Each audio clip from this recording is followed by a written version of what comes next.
ఈరోజు మనకు యూట్యూబ్లో కానీ సోషల్ మీడియాలో కానీ కంప్లీట్గా ప్రతి సోషల్ మీడియా ప్లాట్ఫామ్లో ట్రెండింగ్ నెంబర్ వన్గా నడుస్తుంది ఇష్యూ ఏంటంటే సమంత గురించి, నాగ చైతన్య డైవర్స్ గురించి.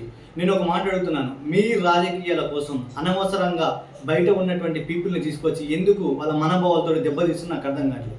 ఇంతకుముందు తీన్మార్ మల్లన్న తన రాజకీయం కోసం ఎమ్మెల్సీ ఎలక్షన్లలో ప్రతిసారి నువ్వు డైరెక్ట్ విమర్శించాలనుకుంటే కేసీఆర్ని విమర్శించు, నువ్వు మాట్లాడు, కొట్లాడు, ఆ హక్కు నీకున్నది. అప్పుడు కేటీఆర్ నీ చేపట్టి నాగ చైతన్య సమంత విడాకులు అయినని చెప్పి 2-3 సార్లు నువ్వు తీన్మార్ మల్లన్న మాట్లాడడం జరిగింది, అది అయిపోయింది. ఇప్పుడు ఈరోజు కొండా సురేఖ ఏం చేసింది, సమంత నాగ చైతన్య విడాకుల గురించి ముఖ్య కారణం ఎవరంటే కేటీఆర్ అని చెప్పి మాట్లాడింది. అక్కడితో ఆగిందా అంటే మళ్ళీ ప్రెస్ మీట్ పెట్టి, సురేఖ గారు మీరు ప్రెస్ మీట్ పెట్టి డైరెక్ట్గా మీడియా ముందు వాళ్ళ ప్రైవేట్ విషయాన్ని, వాళ్ళ విడాకుల గురించి మాట్లాడే హక్కు మీకు లేదు, వాళ్ళ వ్యక్తిగత విషయంలో మాట్లాడే హక్కు మీకు లేదు. నాగార్జున గారిని ఎన్నికల కమిషన్ విషయంలో కేటీఆర్ దగ్గరికి వెళ్తే సమంతని వాళ్ళ దగ్గరికి వెళ్ళమన్నాడు, అయితే తను వెళ్ళలేక డెవర్ తీసుకుని చెప్పేసి ఒక మహిళ అంతర్గత విషయాన్ని బజార్కి ఇచ్చి, ఒక వ్యక్తిగత విషయాన్ని, ఒక సినీ ఫీల్డ్ విషయాన్ని నువ్వు రాజకీయాలు పులుముకొని ఎందుకు మాట్లాడుతావు? నీకు అంత రైట్ ఎక్కడి నుంచి వచ్చింది?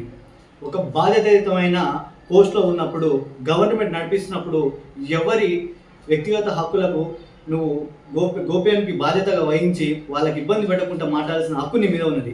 కానీ నువ్వు ఒక మహిళగా, ఒక మంత్రిగా నువ్వు ఒక మహిళ పేరు చెప్పి మీడియా ముందు మాట్లాడి వాళ్ళని ఇబ్బందులు గురి చేసే హక్కు నీకు లేదు. మీ రాజకీయం కోసం కాంగ్రెస్, బీఆర్ఎస్ ఏమన్నా ఉంటే డైరెక్ట్ మాట్లాడుకోండి, లేదంటే లీగల్గా కోర్టు వైపు పోండి, లేదంటే ఆధార్ నుంచి మాట్లాడండి.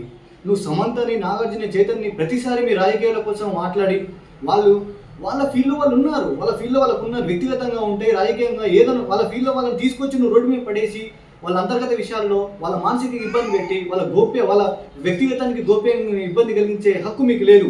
కొండా సురేఖ గారు కంపల్సరీ మీరు మాట్లాడింది తెలంగాణ యావద్యంగా, ఇండియా పరంగా ఈ విషయం ట్రెండ్ అవుతుంది. ఇది ఖచ్చితంగా మీరు మాట్లాడిన 100% రా. యాజ్ అ మహిళగా, మంత్రిగా మీరు ఆ విషయాలు వెనుక తీసుకొని వాళ్ళకు ఖచ్చితంగా మీరు సారీ కోరాల్సిన అవసరం ఉన్నది. ఇది నేను ఒక కామన్ మ్యాన్గా మిమ్మల్ని కోరుతున్నాను.